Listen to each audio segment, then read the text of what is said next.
verso número 1.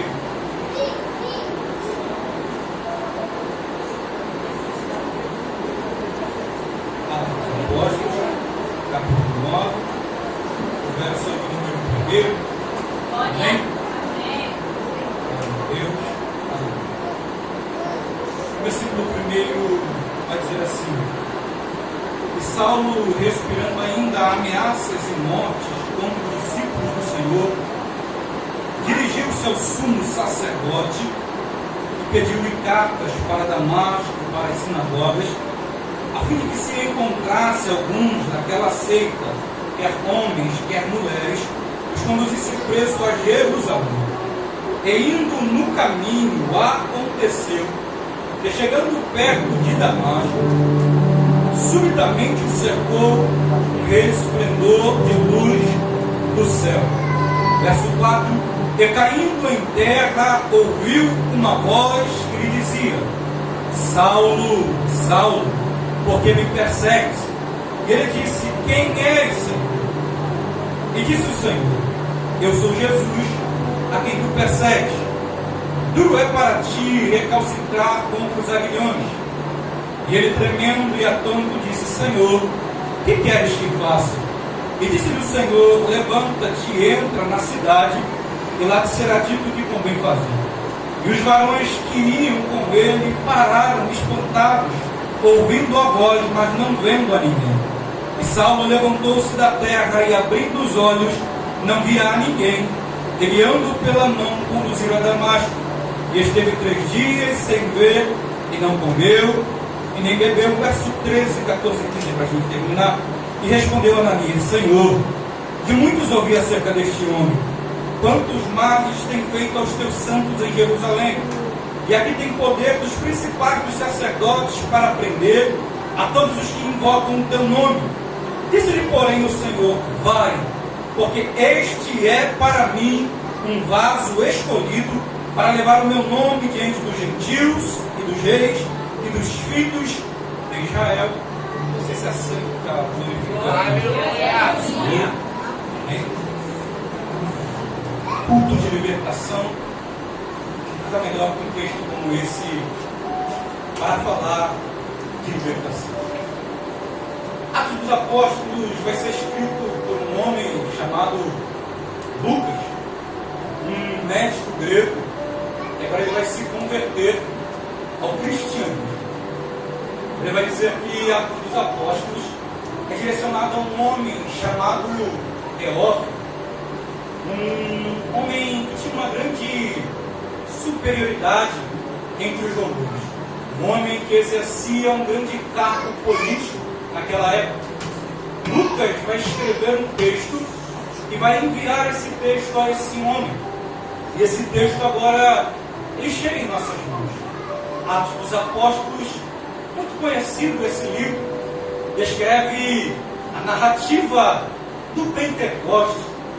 Nós que somos denominados o povo pentecostal, nós gostamos muito dessa narrativa, porque fala de batismo com o Espírito Santo, fala sobre revestimento de poder, fala sobre novas línguas, quando o Espírito Santo desceu e batizou os primeiros cristãos.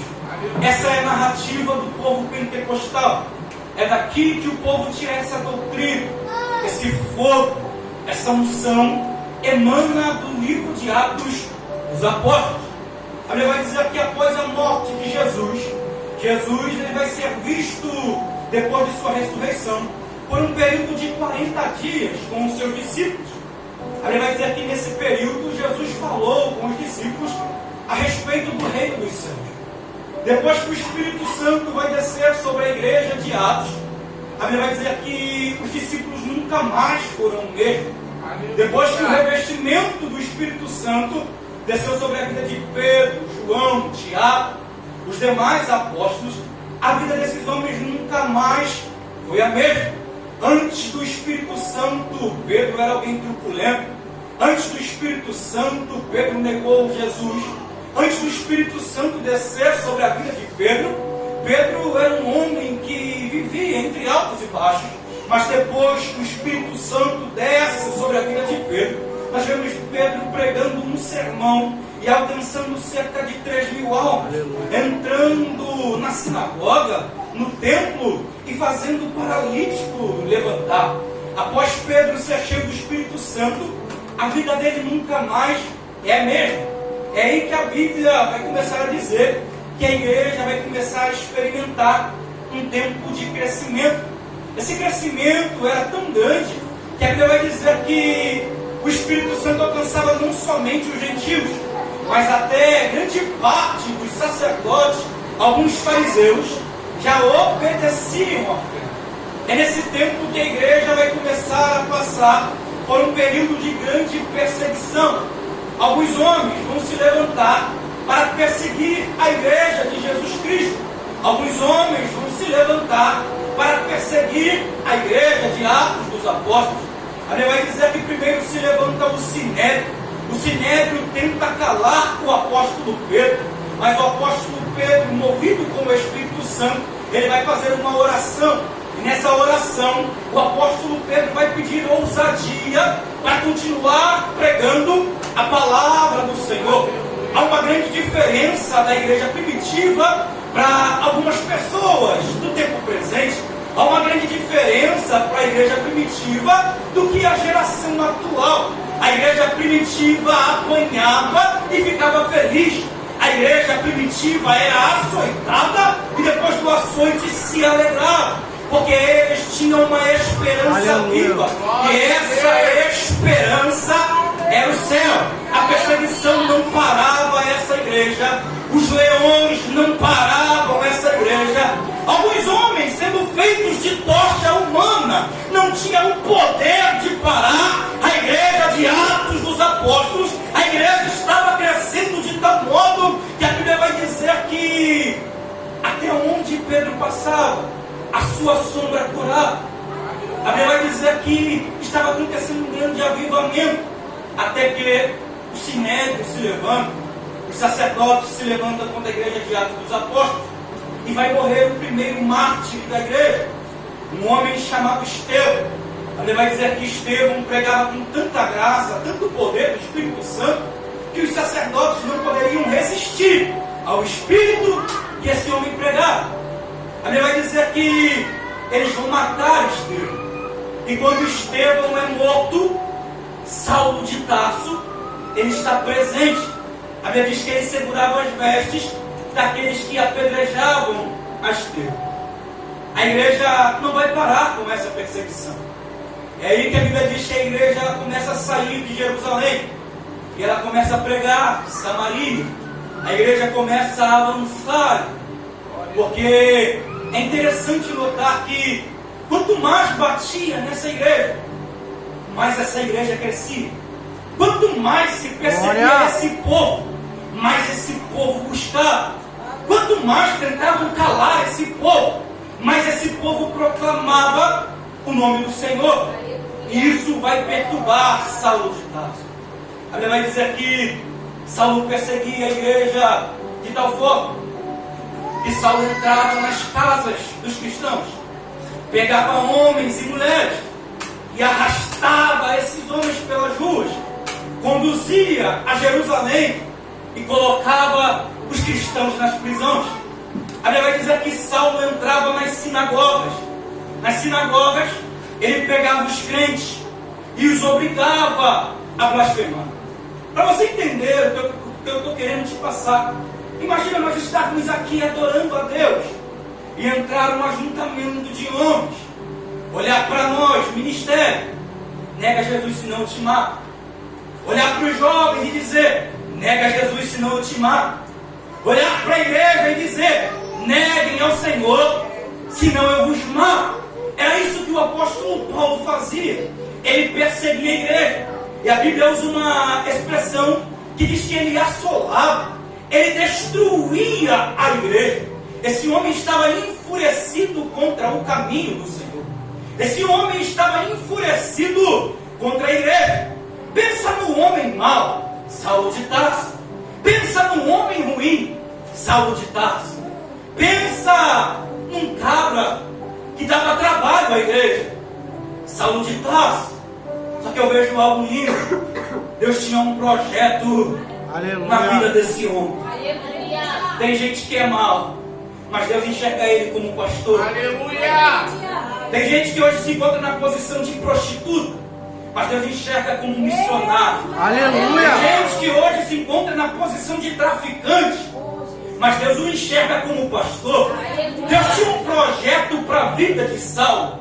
Deus tinha uma chamada para a vida de Saulo. E da mesma forma que Deus alcançou esse homem mau, Ele tem poder de alcançar o teu filho. Ele tem poder de alcançar o teu esposo.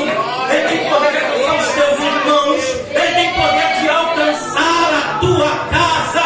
Não existe homem tão mau que o Evangelho não possa alcançar. Pensa numa pessoa ruim. Pensa numa pessoa que te dá trabalho. Pensa numa pessoa que arranca as tuas noites de sono. Pensa numa pessoa que arranca lágrimas dos teus olhos. Deus ainda tem poder de salvar ele. Deus ainda tem poder de salvar ela. Deus ainda tem poder de transformar essa vida. Glória a Deus, aleluia. Olha para nós no passado. Hoje nós estamos aqui pregando. Uns, outrora estavam na porta de uma barraca. Outros, segurando uma arma na mão. Outros perdidos por esse mundo. Mas veio Jesus Cristo, entrou no nosso caminho. Aleluia. E nos alcançou. Eu quero dizer que ainda há esperança para a tua casa. Há esperança para a tua família. Há esperança para o teu casamento. Há esperança para o teu filho que fica até 3 horas da manhã na rua. Há esperança para o usuário de crack. Há esperança para aquele que usa cocaína. Jesus ainda tem poder de alcançar a todos. O Evangelho é o poder de Deus para a salvação. Aleluia. Jesus tem me confrontado há um tempo, falando: pregue sobre mim, pregue sobre aquilo que eu faço. Nós temos ouvido tantas coisas. Se fala de bênção, de vitória, mas não se fala de Jesus. Jesus ainda é esperança para essa nação perdida. Jesus ainda é esperança para os perdidos. A Bíblia vai dizer que a raiva de Saulo era tão grande que o fôlego que saía das suas narinas, o ar que ele respirava, era um ar de ódio. O apóstolo Paulo aqui é comparado com um touro selvagem, com um animal indomável, como alguém sem controle. Aos Gálatas, o apóstolo Paulo vai escrever que ele é chamado desde o ventre da sua mãe. Quando eu olho para o propósito de Deus e para a vida de Saulo, às vezes parece que Deus perdeu o controle. Quando eu olho para o propósito de Deus e para o estado de Saulo, parece que Jesus não está presente na história. Já percebeu que é assim? Quando você olha para dentro da sua casa, quando você olha para dentro da tua família, quando você olha para os seus filhos, parece que Deus não está presente na tua história. Parece que Jesus não está vendo o que está acontecendo. Parece que Jesus não enxerga o que você passa. Parece que Jesus não está vendo o teu sofrimento. Mas eu quero te dizer que na história do apóstolo Paulo, Jesus estava presente até nos mínimos detalhes. Aí a Bíblia vai dizer que agora esse homem, ele vai até o sumo sacerdote Caifás. Ele vai pedir autorização para que ele fosse até as terras estrangeiras, para que pegasse o povo de Deus, os cristãos, e trouxessem a Jerusalém preso. Paulo, ele tem uma autorização na mão. E agora o plano dele é ir para Damasco. O plano dele é ir para Damasco, para as sinagogas, a fim de que se ele encontrasse alguém, ele ia vir arrastando de Damasco a Jerusalém. Glória. Saulo tinha um plano. E o plano de Saulo era ir para Damasco. Saulo tinha um projeto em mente. Eu vou para Damasco, eu vou pegar os crentes, eu vou fazer a gente negar o nome de Jesus e eu vou voltar para Jerusalém. Só que Paulo não esperava que no meio do caminho Jesus só estava esperando ele. Aleluia. Saulo não esperava que no meio do caminho que dá para Damasco Jesus estava esperando ele. E Saulo vai arruma a sua comitiva. Saulo está indo em direção a Damasco. Segundo a história, de Jerusalém a Damasco é pelo menos 6 dias de viagem. O apóstolo Paulo está viajando. O apóstolo Paulo está indo em direção a Damasco, meditando um pouco sobre o texto. Parece que Jesus não está vendo Saulo indo para Damasco. Parece que Jesus não está no controle enquanto Saulo está indo para Damasco. Só que enquanto Saulo está indo para Damasco, Jesus só está esticando a corda. Enquanto Saulo está indo para Damasco, Jesus só está deixando ele ir. Só está deixando ele avançar. Só que a Bíblia vai dizer que quando ele estava chegando perto de Damasco, repentinamente o cercou um resplendor do céu. Aleluia. O próprio Paulo, dando testemunho em Atos 22 e 26, ele vai dizer que é exatamente ao meio-dia. Olha só, a distância não impediu de Saulo se dirigir até Damasco. O sol de meio-dia não frustrou os planos de Saulo de ir até Damasco. Aquilo que é natural não está parando Saulo de ir até Damasco. Só que ao meio-dia, uma luz mais forte que a luz do sol, irmão, ao meio-dia, a hora que o sol mais resplandece, Jesus aparece a ele em uma luz mais forte do que a luz do sol e derruba ele, coloca ele no chão. E no chão ele vai dizer: quem és, Senhor? E algumas coisas aqui que Deus planeou comigo. Olha lá no versículo de número 3. Perto de Damasco, subitamente o cercou. Por favor, repita comigo: o cercou. O cercou. Já percebeu que tem gente que pensa que é esperto? Tem gente que diz que é bravo, que é de fuga, que é sagaz. Diz que dá fuga da polícia, que foge dos pais, que corre. Ele é bravo. Ele escapa da mão dos homens. Só que olha só, a luz que aparece a Paulo o cerca. Da mão do homem, a gente consegue fugir. Da mão do diabo, Deus nos tira. E quando o Senhor cerca? E quando o Senhor não dá a opção de correr? E quando o Senhor não dá a opção de fugir? Eu estou falando com gente que se intitula brabo. Eu estou falando com gente que é feroz. Eu estou falando com gente que é soberbo. E diz: eu fujo, eu corro, mas Deus está dizendo para alguém: quando eu descer, não vai ter para onde você correr. Quando eu descer, não vai ter para onde você fugir. Quando eu descer, quem pode fazer escapar das minhas mãos? Operando o Senhor, quem impedirá? Glória. Na mão do homem tu foge, mas na mão de Deus, Ele te cercou. Lembra que tu tem um chamado, tu tem um ministério. E sabe por que as coisas não estão indo para frente? Porque eu te cerquei. Sabe por que esse relacionamento não deu certo? Porque eu te cerquei. Sabe por que essa porta se fechou? Porque eu te cerquei. Sabe por que as coisas não estão indo como você quer? Porque eu te cerquei. E Jesus está dizendo: enquanto você não obedecer o meu chamado, vai bater de cara com a porta, vai dar tudo errado, mas só basta você se posicionar na presença do Senhor. Eu cerquei, não tem para onde correr. Eu te rodeei, não tem para onde fugir. O salmista vai dizer: para onde me ausentarei da presença do Senhor? Se eu subir até o mais alto monte, lá tu estás. Se eu descer as profundezas do abismo, lá o Senhor também está. Jonas pensou que pegando um barco, fugindo, ele ia sair da presença de Deus. Mas quando Deus cerca o homem,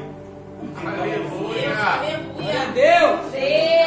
e Deus está dizendo para algumas pessoas: eu te cerquei, não tem para onde correr.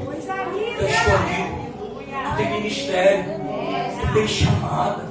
Eu tenho propósito para você. Não adianta correr, não adianta fugir, não adianta fazer pirraça, não adianta achar que o controle está na minha mão, porque na hora que eu quiser, eu te paro, eu te freio, eu dou um stop na tua história, eu te coloco no leito, eu fecho essa porta, operando o Senhor. Quem foi tirado? E a luz o cercou? E se ele cerca? Quem foge? E se ele está em volta? Se tu quiser ir para a direita, ele está na direita. Se quiser ir para a esquerda, ele está na esquerda. Se quiser ir para frente, ele está na frente. Se quiser ir para trás, ele está atrás. Quando o Senhor cerca um homem, não tem para onde fugir. Aí olha o versículo 4, acompanhe. E caindo em terra, ouviu uma voz que lhe dizia: Saulo, Saulo, por que me persegue? Isso aqui às vezes é um pouquinho chato, mas repete comigo. E caindo em terra, ouviu. E caindo em terra, ouviu. Tem uma revelação aí. E caindo em terra, só ouviu depois que caiu. Só ouviu depois que estava no chão. Porque tem gente que é assim. Enquanto está no alto, não ouve a voz de Deus. Enquanto está em cima, não se atenta para a voz do Senhor. O que Deus faz? Derruba. Porque embaixo você fica sensível. Embaixo você ouve a voz do Senhor. Embaixo você reconhece quem é o teu Criador. Embaixo você reconhece que não foi a tua inteligência que te colocou nesse lugar que está. Embaixo você entende que não é a tua maneira. Embaixo você entende que não é o teu entendimento. Embaixo você ouve. É por isso que Deus derruba algumas pessoas. Estava lá em cima e caiu. É Deus dizendo, tem gente que só ouve quando está embaixo. Meu Deus, aleluia. Quando Deus exalta, ele se esquece. Quando Deus coloca no alto, ele esquece até do lugar de onde ele saiu. Se esquece que só andava com chinelo. Se esquece que tinha que repetir roupa no culto. Coisa linda! Se esquece que ficou desempregado. Eita, Jesus! Se esquece da cesta básica que recebeu. Meu Deus! Aí Deus está dizendo para mim, eu estou fechando algumas portas. Eu estou cerrando o céu sobre a vida de algumas pessoas para elas se lembrar. Para elas trazer a memória que eu ainda sou Deus, que eu ainda exalto, que eu ainda bato. E Deus está esperando o quê? Para ouvir a minha voz. Está esperando eu fechar essa porta. Está esperando eu te colocar doente. Está esperando algo acontecer para você voltar a se atentar à voz do Senhor. Aleluia! E caído em terra, ouviu. Aqui, irmão, Paulo se achava bravo. Ele achava que ele fazia. Ele era um dos líderes da perseguição. Ele se achava bravo. É tipo assim Jesus falando, ó, já que você se acha muito importante, eu não vou enviar Pedro, eu não vou enviar Tiago, eu não vou enviar anjo, não vou enviar querubim, não vou enviar serafim. Eu mesmo vou descer na tua frente e vou te parar. Linda, Jesus! Aleluia! Jesus desceu na frente de Paulo e o derrubou.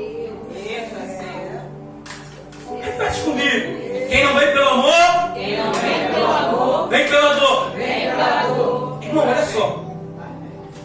Isso não é um versículo bíblico. É uma frase que nós falamos. Esse não é o ideal de Deus para a salvação. Não é dessa forma que Deus quer que você se converta. Se fosse pela dor que todo mundo viesse, todo mundo que estivesse no hospital seria crente. Todo mundo que caísse doente viraria cristão, mas não. Só que existe um certo tipo de pessoas. Alguns que Deus deu uma chamada. Alguns que Deus escolheu desde o ventre da mãe. E Ele diz às vezes assim: ainda que seja necessário você sentir dor para cumprir o meu propósito, Meu Deus! tu vai sentir. Jesus derrubou Saulo, e eu estou falando de Jesus. Mas Jesus não é amor, mas também é um fogo consumidor. Horrenda coisa é cair na mão do Senhor. Jesus ainda derruba. Jesus ainda abate. Aleluia. Jesus ainda coloca no chão. Talvez você está caído, está frustrado, tudo está trancado para você. E eu quero te perguntar, vai ficar dormindo até quando? Vai ficar se dando de desentendido até quando? Vai ficar fingindo que não é contigo até quando? Vai ficar fugindo do chamado até quando? Quando Jesus coloca embaixo, irmão. Ninguém pode colocar em cima. Quando Jesus derruba, ninguém levanta. E quando Jesus levanta, ninguém derruba. E Jesus está dizendo para algumas pessoas: eu te coloquei embaixo para tratar de você. Eu te coloquei embaixo para tratar da tua alma. Eu travei algumas coisas sobre a tua vida para te trazer de volta. Aleluia! Porque Deus te prefere te ver ferido do que te ver perdido. Deus prefere te ver machucado do que te ver desviado. É por isso que você está machucado, mas está aqui num culto de terça-feira. Uma chuva dessa prometendo cair. E você está aqui, e Jesus diz: tu está na minha mão. Está na mão do oleiro, não tem para onde correr. Meu Deus, aleluia! Às vezes a gente olha para algumas pessoas e pensa: ele é muito bravo. Quem diria que o apóstolo Paulo seria o apóstolo Paulo? Quem diria que esse homem seria o autor de 13 cartas do Novo Testamento? Quem diria que esse homem seria um dos maiores doutrinadores da igreja? Quem diria? Mas a Bíblia vai dizer, o próprio Paulo, isso é lindo, ele vai dizer aos Coríntios: porque Deus escolhe as coisas loucas desse mundo para confundir as sábias. Deus escolhe as que não são para aniquilar as que são. Aleluia! É por isso que Deus te escolheu. E eu quero dizer para você: Deus tem propósito com teus filhos. Aleluia. Deus tem propósito com a tua casa. Deus tem propósito com teu esposo. Deus tem propósito com a tua família. Aqui Jesus parou Saulo. E quando Jesus parou Saulo, aí no chão ele vai dizer: quem és, Senhor? Que queres que eu faça? Antes ele ordenava: eu dou meu voto, pode matar. Antes ele ia arrastar os cristãos. Antes ele era o brabo. Mas olha o brabo no chão: quem és, Senhor? Que queres que eu te faça? Que queres que eu faça? Aí Jesus vai confrontar: tu está me perseguindo. Quando tu persegue a igreja, tu persegue a mim. Aí o apóstolo Paulo vai acordar, sabe por quê? Na mente dos judeus, o Messias nunca poderia ser crucificado no madeiro. Em Deuteronômio 21, 23 vai dizer que maldito é todo aquele que for pendurado sobre o madeiro. Na mente do apóstolo Paulo, os cristãos eram uma seita herética que mentiam sobre a ressurreição de um Jesus. Na mente de Saulo, Jesus era uma falícia para ele. Na mente de Saulo, Jesus era um fake. Só que Jesus apareceu para ele. Eu quero te dizer que Jesus ainda transforma algumas crenças. Tem gente que a gente olha e diz: católico roxo, esse aí, ó, diz que nunca aceita Jesus de jeito nenhum. Mas Jesus ainda tem poder de tocar naquele coração. Não, mas ele é espírita, diz que nunca vai largar uma mulher. Você está olhando para alguém que nasceu dentro de um espírito. Eu já disse isso daqui, às vezes eu estava lá na sala de casa, minha mãe dando consulta, os demônios lá para falar: vem cá, moço, a gente tem um propósito para sua vida. Falar: na minha vida não, na minha história não. Tinha tudo para dar errado, tinha tudo para ir à falência, irmão. Mas assim como Jesus apareceu a Saulo no caminho de Damasco, ele apareceu para mim, ele apareceu para você. Ele dizendo: ainda há esperança para a sua história. Esse texto vai narrar um dos maiores acontecimentos sobre conversões da Bíblia. Eu quero falar um pouco sobre conversão. Perceba o apóstolo Paulo, ou Saulo, talvez às vezes pode confundir. Em Atos 13, verso 9, diz que Saulo também se chamava Paulo.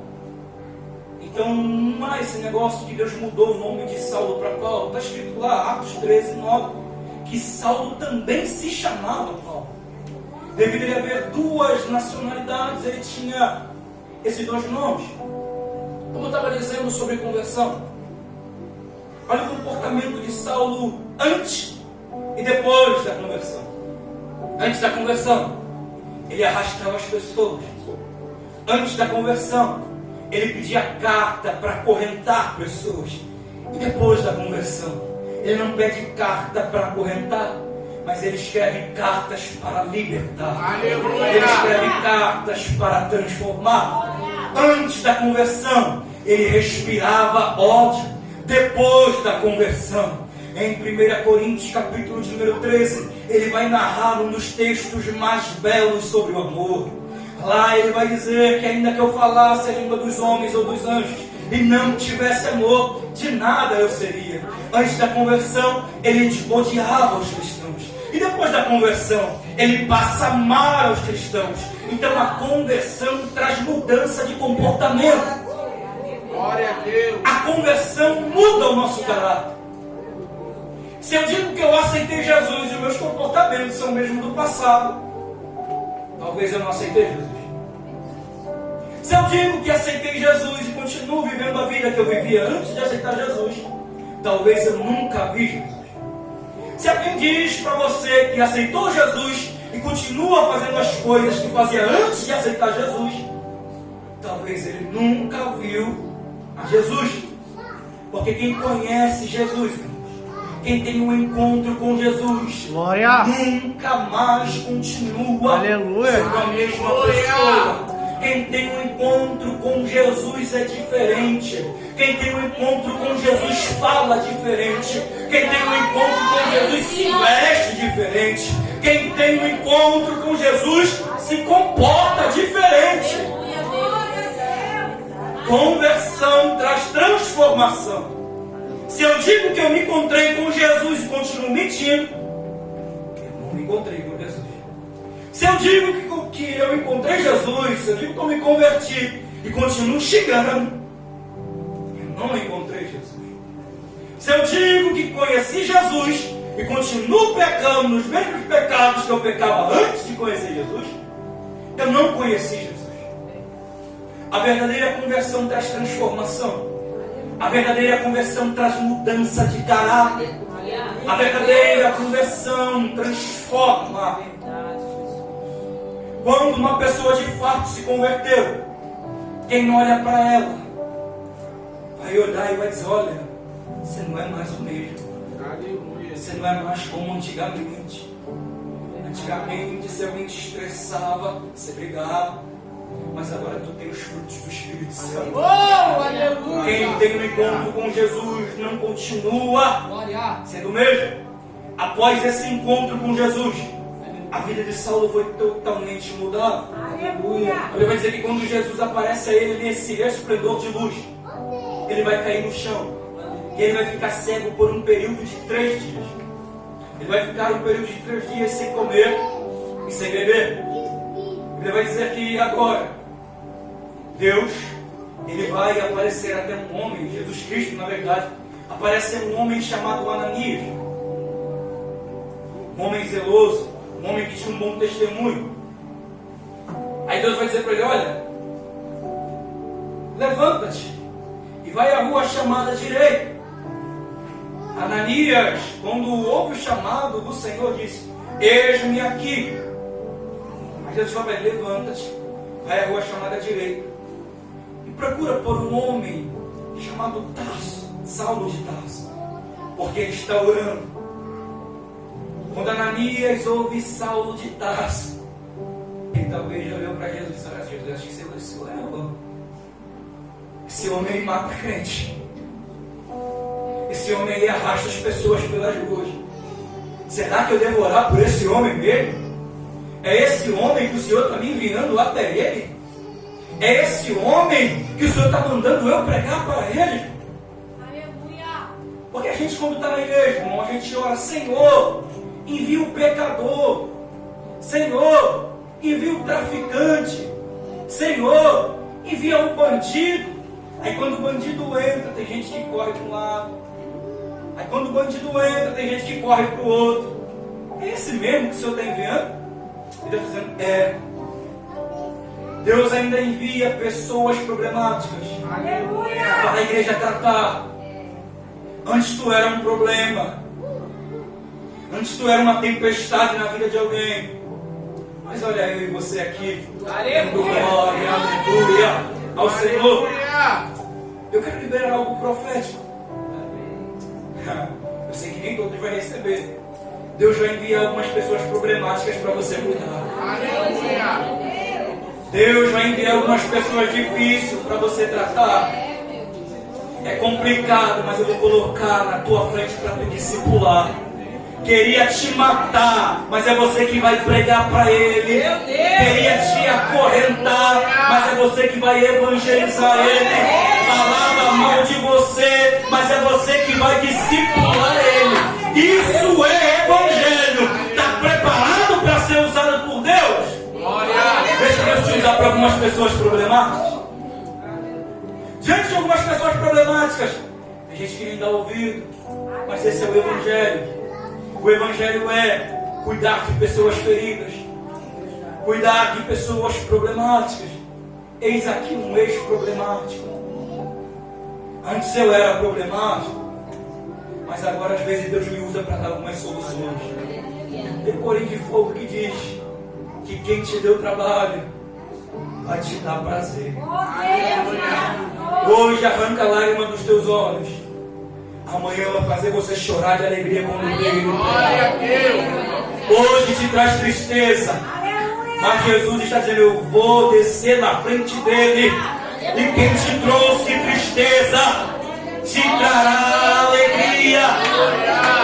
Hoje te faz passar noites em sono, preocupado, mas tu vai orar junto com ele 3 horas da madrugada. Hoje te dá trabalho, mas amanhã será uma bênção em tua vida. Quando Ananias olha para esse homem, Ananias diz, Senhor, eu ouvi muita coisa acerca desse homem. Quantos males eles têm feito aos teus santos em Jerusalém. Aí Jesus olha para Ananias e diz, vai, para você é problemático. Para você é um traficante. Para você é uma prostituta. Para você é um perdido. Alguns dizem, irmão, me perdoa, que é até uma praga. Mas Deus dizendo, para mim é um vaso escolhido. Deus vai transformar fera em vaso. É ruim, mas Deus vai transformar. É mal, mas Deus vai tratar. E Deus está dizendo, eu vou alcançar ele, eu vou alcançar ela. Hoje te dá trabalho, mas amanhã te dará prazer. Para mim é um vaso escolhido. Na tua casa tem escolhido, na tua família tem escolhido, o teu esposo é escolhido, está fora, mas é escolhido, está desviado, mas é escolhido, está nas drogas, mas é escolhido. Aleluia. Hoje alguém vai dizer traficante, Deus diz é vaso. Alguém vai dizer ele é ruim, Deus diz ele é vaso. Sabe por quê? Porque o Senhor não olha como o homem vê. O homem vê o exterior e ele fica colocando rótulo nas pessoas. Mas Jesus não, Jesus enxerga lá na frente. Aleluia. Jesus está dizendo, eu tenho planos também para você, desde o ventre da tua mãe. É por isso que eu estou te cercando. É por isso que eu não estou deixando você fugir. É por isso que às vezes parece que vai para frente, mas volta de novo para trás. É por isso que às vezes parece que vai dar certo, mas dá errado. Jesus está dizendo, eu estou te cercando. E aí, vai ficar correndo até quando? Eu estou te cercando. E aí, vai fugir até quando? Eu te cerquei. Eu permiti algumas perdas. Eu permiti algumas frustrações. Eu permiti alguns relacionamentos darem errado. Para você entender quem sou eu na tua vida. Aí Jesus olha para Paulo e diz assim, moço interessante, quase que eu esqueço. Duro é para ti recalcitrar contra os aguilhões. Sabe o que é o aguilhão? O aguilhão é como se fosse uma ferramenta, uma espada pontiaguda, fina e pontiaguda, era usado, irmão, para ferir os bois, quando eles eram indomáveis, para adestrar os animais. E quanto mais esse animal tentava se contorcer, se bater, mais ele se machucava. Aí Jesus está dizendo: dura coisa é para ti recalcitrar contra os aguilhões.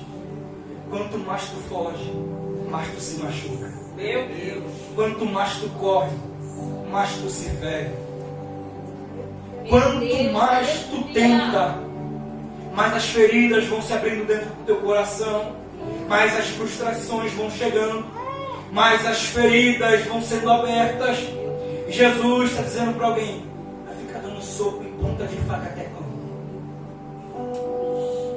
Vai ficar tentando lutar contra mim até quando? Vai ficar tentando debater contra mim até quando? Duro é para te recalcitrar contra os aguilhões. Jesus te cercou e Ele está dizendo: não tem para onde correr, Aleluia. não tem para onde fugir. É por isso que eu permiti essa ferida, é por isso que eu permiti esse machucado, é por isso que está doendo, é por isso que você está sangrando, não tem para onde correr. E Jesus está perguntando para alguém: quer que eu sare essa ferida hoje? Aleluia. Quer que eu sare esse teu machucado hoje? Ei, eu pus uma corda em você, a pastora disse aqui: não tem para onde tu correr, tu está amarrado no meu altar. Não tem para onde tu fugir, eu te cerquei. Eu quero saber, irmão, quem é o primeiro corajoso aqui que vai decidir parar de ficar se machucando, Aleluia. que vai decidir parar de dar soco em ponta de faca. Quem é o primeiro corajoso que quer ver um novo rumo nessa história? Até hoje tu se machucou, até hoje você se feriu, até hoje foi só frustração, até hoje só está andando para trás. E Jesus está perguntando: quer se reconciliar comigo? Quer voltar para a minha presença? Não adianta. Não tem para onde você fugir, está escolhido. Não tem para onde você correr, está todo ferido, está todo machucado. E é Jesus dizendo: vai ficar ferido até quando? Fica de pé, igreja.